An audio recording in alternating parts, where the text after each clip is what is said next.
Viral এই রেসিপিটা রান্না করার পর যে এত বেশি মজা হবে আগে একদমই বুঝতে পারিনি।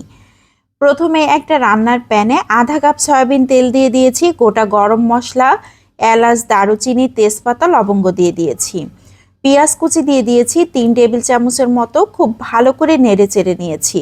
এখন দিয়ে দিচ্ছি রসুন পেস্ট 1 টেবিল চামচ, আদা পেস্ট 1 চা চামচ।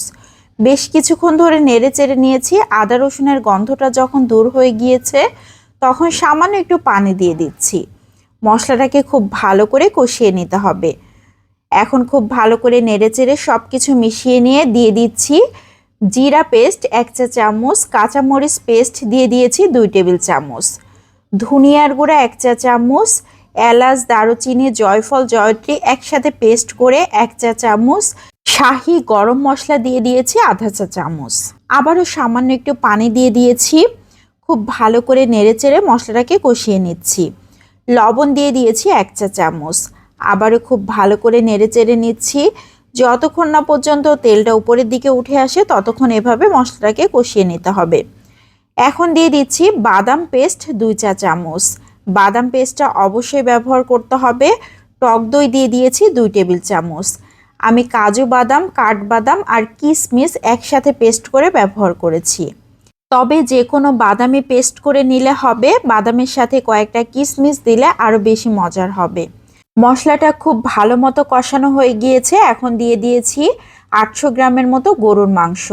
এখানে আমি একদম সলিড গরুর মাংসটা ব্যবহার করেছি, তবে হাড়সহ গরুর মাংসটাও ব্যবহার করা যাবে। এখানে গরুর মাংসের বদলে খাসির মাংসটাও নেওয়া যাবে। যারা গরুর মাংসটা পছন্দ করেন না তারা সেমভাবে খাসির মাংস দিয়েও এই রান্নাটা করতে পারবেন। 10 থেকে 12 মিনিট জাল করে নিয়েছি। মাংস থেকে অনেকটাই পানি বের হয়েছে। এই পানিতেই মাংসটা খুব ভালো মতো কষানো হয়ে যাবে। খুব ভালো করে নেড়ে চেড়ে এখন ঢাকনা দিয়ে ঢেকে আবারও 15 থেকে 20 মিনিট জাল করে নিব।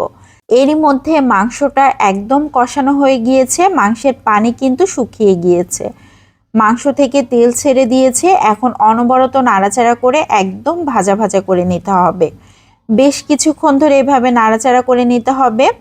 এ পর্যায়ে দিয়ে দিচ্ছি 1 কাপের মতো লিকুইড দুধ।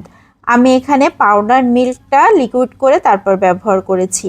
সামান্য একটু পানি দিয়ে দিয়েছি। এখানে আর তেমন কিছুই দিব না, খুব বেশি পানি লাগবে না এই মাংসটা রান্না করার জন্য। এখন ঢাকনা দিয়ে ঢেকে আবারও 15 থেকে 20 মিনিট রান্না করে নিচ্ছি। আমি একদম লো ফ্লেমে রেখে দিয়েছিলাম। এখনও কিন্তু অনেকটাই ঝোল রয়েছে, এত ঝোল রাখবো না, আরও কিছুক্ষণ জাল করে নিব। আরও 10 মিনিটের মতো জাল করে নিয়েছি। ঝোলটা প্রায় শুকিয়ে গিয়েছে, গ্রেভিটা ঘন হয়ে গিয়েছে, দেখেই বোঝা যাচ্ছে যে খুবই সুন্দর হয়ে গিয়েছে। এর ঝোল খেতেই অনেক বেশি মজার হয়। আমি এখন চুলাটাকে বন্ধ করে দিচ্ছি। এ পর্যায়ে দিয়ে দিচ্ছি ভাজা জিরার গুঁড়া। সবশেষে ভাজা জিরার গুঁড়াটা দিলে খুবই সুন্দর একটা স্মেল আসে। রান্না তো একদম কমপ্লিট হয়ে গিয়েছে। এটা দিয়ে রুটি, পরোটা, পোলাও, খিচুড়ি যে কোনো কিছুই অনেক মজা করে খাওয়া যায়। মাংসগুলো দেখেন একদম খুলে খুলে আসছে, খুবই সুন্দরভাবে সিদ্ধ হয়ে গিয়েছে। এখানে আমি হাড় বাদে মাংস ব্যবহার করেছি, তবে হাড় সহ মাংস দিয়ে করলেও কিন্তু অনেক মজার হবে। আমি রুটি দিয়ে খাচ্ছি, তবে পরোটা দিয়ে খেতে বেশি মজার হবে। পরোটা, লুচি যে কোনো কিছুর সাথেই অনেক মজার হবে। তো খেতে খেতে আজকের মতো এখান থেকেই বিদায় নিয়ে নিব। আজকের এই রেসিপিটা কেমন লাগলো সবাই লাইক ও কমেন্টের মাধ্যমে অবশ্যই জানাবেন। ভালো লাগলে বেশি বেশি করে শেয়ার করে দিতে পারেন, তাহলে অনেকেই দেখার সুযোগ পাবে। বিদায় নিয়ে নিচ্ছি। আসসালামু আলাইকুম।